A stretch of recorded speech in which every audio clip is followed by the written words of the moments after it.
नमस्कार दोस्तों, आज का हमारा टॉपिक है कास्ट स्थलाकृति। कास्ट स्थलाकृति का सर्वप्रथम अध्ययन यूगोस्लाविया देश के पश्चिमी तट से संबंधित है। कास्ट शब्द उस क्षेत्र के एड्रियाटिक तट के सहारे स्थित कास्ट प्रदेश से लिया गया है। यहाँ चूना पत्थर से निर्मित चट्टानें अत्यधिक वलित अवस्था में है। इस चूना पत्थर वाले क्षेत्र के ऊपरी सतह से जल ने अंदर प्रवेश कर विभिन्न प्रकार की स्थलाकृतियों का निर्माण किया है। यह प्रदेश लगभग 480 किलोमीटर लंबा और 80 किलोमीटर चौड़ा है। यह क्षेत्र सागर तल से लगभग 2600 मीटर की ऊंचाई पर अवस्थित है। इसके ऊपरी भाग में जल की घुलन क्रिया से असंख्य रंध्र, बीहड़ खंड तथा छोटी छोटी घाटियां निर्मित हो गई है, इसलिए यह क्षेत्र अत्यधिक विषम दिखाई पड़ता है। इसकी सतह के नीचे भी अनेक कंदराओं और निक्षेपात्मक स्वरूपों का विकास हो गया है। इस तरह की स्थलाकृतियां धरातल के अन्य भागों में, जहां चूना पत्थर तथा डोलोमाइट चट्टानों से निर्मित है, वहां भी पाई जाती हैं। यूगोस्लाविया के अतिरिक्त यह आकृतियां दक्षिणी फ्रांस के कोसेसेस क्षेत्र, ग्रीस, स्पेनिश अंडालूसिया, उत्तरी पोर्टोरिको, पश्चिमी क्यूबा, जमैका, संयुक्त राज्य अमेरिका के दक्षिणी इंडियाना, पश्चिमी महल केंटुकी, वर्जीनिया, टेनेसी तथा मध्यवर्ती फ्लोरिडा आदि जगहों में है। भारत में भी ये स्थलाकृतियां निम्न क्षेत्रों में पाई जाती हैं, जैसे भारत का विंध्य क्षेत्र मुख्य रूप से दक्षिण पश्चिम बिहार में या झारखंड में, हिमालय में जम्मू और कश्मीर के कुछ हिस्सों, रॉबर्ट गुफा, सहस्त्रधारा, पूर्वी हिमालय और देहरादून के करीब के क्षेत्रों में, मध्य प्रदेश के पंचमढ़ी में, चित्रकूट यूपी में, गुप्त गोदावरी गुफा में, विशाखापट्टनम बोरा गुफा के तट के आसपास। अब आगे जानेंगे कास्ट प्रदेश में अपर्दन चक्र। अपर्दन के अन्य कारकों के समान चूना पत्थर के क्षेत्र में भी अपर्दन चक्र की क्रिया संपन्न होती है। इस क्षेत्र में भी अपर्दन चक्र में कई अवस्थाएं होती हैं। 1911 ईस्वी में सर्वप्रथम JW बेदी ने कास्ट अपर्दन चक्र की संकल्पना प्रस्तुत की थी।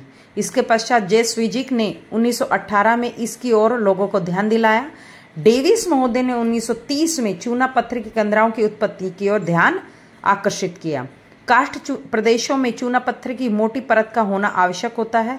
यदि विलियन और डोलाइन का विकास जल्दी से हो जाता है, तब नदी का जल भूमिगत जल में मिल जाता है, तो इससे चक्र की प्रक्रिया सक्रिय हो जाती है। कास्ट प्रदेश में चूना पत्थर की चट्टानों के साथ बालू पत्थर का जमाव रहता है।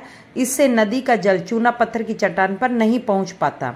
फलस्वरूप विलियन, छिद्र, डोलाइन, पोजे आदि रूपों का निर्माण हो जाता है। कास्ट प्रदेशों में प्रवाहित होने वाली नदियों में जल की मात्रा इतनी अधिक होनी चाहिए कि विलियन, छिद्रों, डोलाइन, पोजे आदि का निर्माण और विकास हो सके। धरातल पर मात्र चूना पत्थर और डोलोमाइट चट्टानों से निर्मित क्षेत्र की उपस्थिति से ही कास्ट स्थलाकृति का विकास संभव नहीं होता है। वस्तुतः इस तरह की चट्टानों का होना आवश्यक है, लेकिन इसके साथ साथ निम्न उपयुक्त परिस्थितियों की उपलब्धता भी आवश्यक है। जैसे पहली है, कास्ट स्थलाकृति के विकास के लिए शुद्ध चूना पत्थर से निर्मित क्षेत्र ही होना चाहिए, ताकि जल अपने रासायनिक कार्य द्वारा विभिन्न स्थल रूपों का विकास कर सके। चूना पत्थर के अलावा डोलोमाइट चट्टान भी कुछ हद तक सहायक होती है। दूसरा है, चूना पत्थर की चट्टान संधियों का विकास अच्छी तरह होना चाहिए, क्योंकि उसी से होकर पानी प्रवेश कर घुलने में सहायता करता है। तीसरा है, कास्ट प्रदेश में विस्तृत तथा गहरी घाटियां होनी चाहिए तथा उनके समीप ऐसे स्थलखंड होने चाहिए जिनमें ऊपरी सतह के नीचे अधिक विस्तृत रूप से चूना पत्थर पाया जाता हो, ताकि ऊपरी सतह से जल रंध्रों द्वारा प्रवेश करके कंदराओं और छिद्रों का निर्माण हो सके। चलिए सबसे पहले हम जानेंगे डेविस का कास्ट अपर्दन चक्र। डेविस महोदय ने अपने कास्ट अपर्दन चक्र को 3 अवस्था में प्रस्तुत किया है। पहली तरुणावस्था, दूसरी प्रौढ़ावस्था और तीसरी जीर्णावस्था। तो पहले जानेंगे तरुणावस्था के बारे में। इस अवस्था में चूना पत्थर प्रदेश में वर्षा का जल कार्बन युक्त जल रंध्र द्वारा डोलाइन, विलियन छिद्र का निर्माण कर जल धरातल के अंदर प्रवेश करता है और अंदर में विशेष प्रकार की धरातलीय आकृतियों को जन्म देता है। दूसरा, प्रौढ़ावस्था के स्तर पर विलियन, छिद्र, डोलाइन आदि आकृतियां बनती हैं। भूमिगत जल धरातलीय जल का रूप लेकर कुछ घाटियां, विलियन, छिद्र, धस्ती, निवेशिका, कास्ट खिड़कियां आदि का निर्माण करता है। जीर्णावस्था में उपरोक्त स्थलाकृतियों के बाद भूमिगत जल पुनः सतह पर दिखाई देने लगता है। इस अवस्था में प्राकृतिक पुल, सुरंगें, हम्स आदि का निर्माण हो जाता है। इसके बाद भूमिगत जल चूना प्रदेश में अपना चक्र समाप्त कर देता है। चलिए अब जानेंगे श्रीजिक महोदय के काष्ठवर्धन चक्र के बारे में। उनके द्वारा 4 अवस्थाएं बताई गई हैं। पहली युवावस्था, दूसरी प्रौढ़ावस्था, तीसरी पूर्ण प्रौढ़ावस्था और चौथी जीर्णावस्था।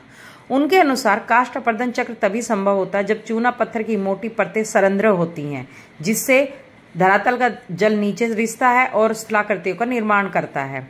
उनके अनुसार युवावस्था में वर्षा का कार्बन युक्त जल चूने से ऊपरी सतह पर प्रवाह करता है और छोटे छोटे छिद्र, विलयन रंध्र, डोलाइन आदि का निर्माण करता है। प्रौढ़ावस्था में धरातलीय जल तथा भूमिगत जल अपनी क्रियाओं को अधिक संपन्न स्थिति में बढ़ाता है, जिससे डोलाइन विलयन रंध्र की संख्या अधिक हो जाती है और बड़े आकार में हो जाती है। पूर्ण प्रौढ़ावस्था में स्थलाकृतियां पूर्ण रूप से विकसित हो जाती हैं तथा जीर्णावस्था में बड़ी बड़ी स्थलाकृति का विध्वंस हो जाता है और जहां तहां ऊंचे भाग भी टूटकर नीचे हो जाते हैं। अब संपूर्ण प्रदेश एक पैनी प्लेन के रूप में दिखाई पड़ता है। काष्ठ स्थलाकृति के 2 स्थलारूप होते हैं। एक है अपर्दनात्मक स्थल रूप, दूसरा है निक्षेपात्मक स्थल रूप। पहले जानेंगे अपर्दनात्मक स्थल रूप। ये निम्न प्रकार से है। पहला लेपिज, युवाला, पोल्जे, पोनार, गुफाएं, काष्ठ खिड़की, अंधी घाटी, प्राकृतिक पुल, हम्स, घोल रंध्र, विलय रंध्र, डोलाइन, धस्ती निवेशिका, काष्ठ झील, काष्ठ घाटी, ध्वस्त रंध्र।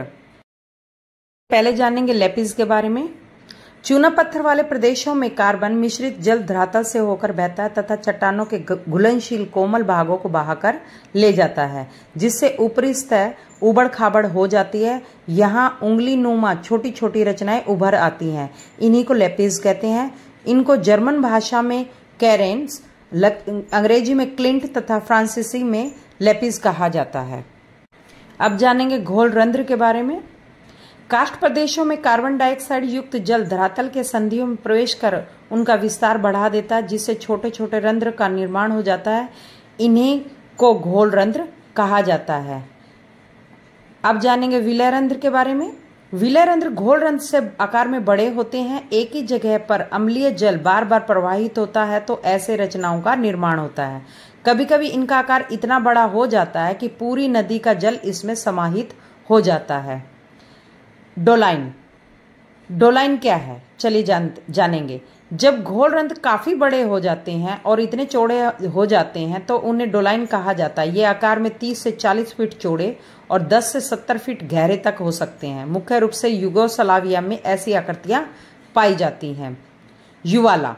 जब कई डोलाइन ध्वस्त होकर एक साथ मिल जाते हैं तो एक विशाल आकार के गर्त का निर्माण होता है। इसी गर्त को युवाला कहते हैं। इनका व्यास 1 किलोमीटर या उससे अधिक होता है। इनमें धरातलीय जल प्रवाह व्यवस्था लुप्त हो जाती है तथा भूमिगत जल प्रवाह की व्यवस्था विकसित होने लगती है। पोलजे। युवाला से भी अधिक विस्तृत गर्त को पोलजे कहते हैं।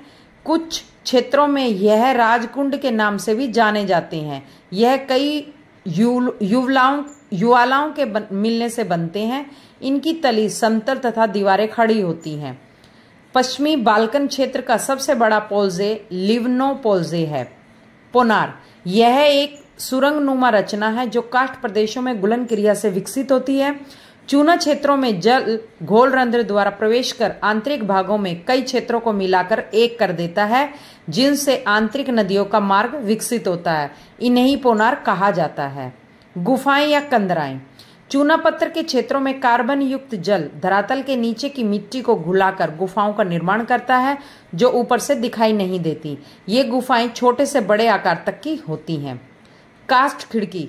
जब कभी गुफा की छत गिर जाती है तो गुफा का आंतरिक संरचना तथा बहता हुआ आंतरिक जल ऊपर से दिखाई देने लगता है। इसे ही काष्ठ खिड़की कहा जाता है। अंधी घाटी। चूना पत्थर वाले प्रदेशों में धरातल पर बहने वाली नदियां मार्ग में पड़ने वाले रंध्र में प्रवेश कर विलीन हो जाती है। यह विलुप्त जल धाराएं बाद में पातालीय नदियों का रूप ले लेती है और अंदर ही अंदर प्रवाहित होती रहती हैं।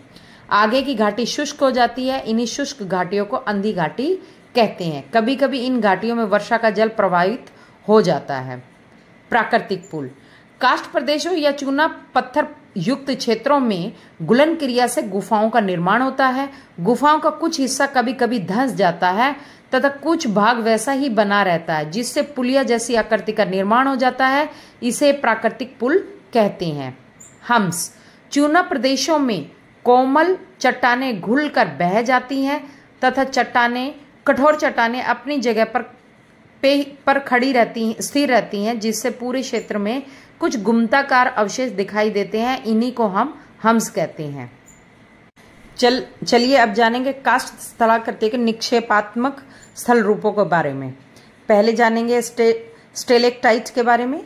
चूना प्रधान क्षेत्रों में कंदराओं से नीचे की जल टपकता रहता है। इस जल में चूना तथा अन्य तत्वों का मिश्रण होता है। जल के टपकने पर उनमें स्थित तत्व वहीं कंदरा की छत में चिपके रह जाते हैं। यह क्रिया लंबे समय तक चलती रहती है, जिससे कंदरा की छत से नीचे की तरफ लटकते हुए एक स्तंभ का निर्माण हो जाता है। इसे ही स्टेलेक्टाइट कहते हैं। अब आते हैं स्टेलेग्माइट पर। कंदरा में टपकते हुए जल में चूना तथा अन्य तत्वों का मिश्रण होता है। जल टपकने के साथ सूख जाता है तथा उनमें उपस्थित चूना तथा अन्य तत्व वहीं जमा हो जाते हैं, जिससे एक खंभ जैसी आकृति का निर्माण होता है। इसका आधार चौड़ा और ऊपर का हिस्सा पतला होता है। इस आकृति को स्टेलेक्टाइट कहते हैं। अब आते हैं कंदरा स्तंभ पे।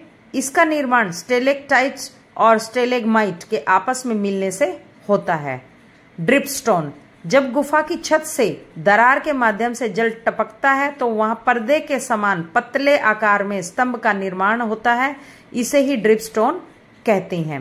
कैलिश, शुष्क तथा रेगिस्तानी प्रदेशों में छोटे छोटे रंध्रों से जल रिसता हुआ धरातल पर आ जाता है। यह अपने साथ घुले हुए खनिज पदार्थों को ऊपर ले आता है। जल धरातल पर आकर वाष्पीकृत हो जाता है तथा खनिज पदार्थ मलबे के रूप में वहीं जमा हो जाते हैं। इसे ही कैलिश कहते हैं। दक्षिणी अमेरिका के चिली तथा पेरू में इस प्रकार की आकृतियां पाई जाती हैं। दोस्तों, अगर आपको मेरा वीडियो पसंद आ रहा है तो लाइक करें, सब्सक्राइब करें और मुझे कमेंट सेक्शन में जाके बताएं कि मुझे किस टॉपिक पे वीडियो बनानी चाहिए। और मेरा वीडियो देखने के लिए आपका बहुत बहुत धन्यवाद।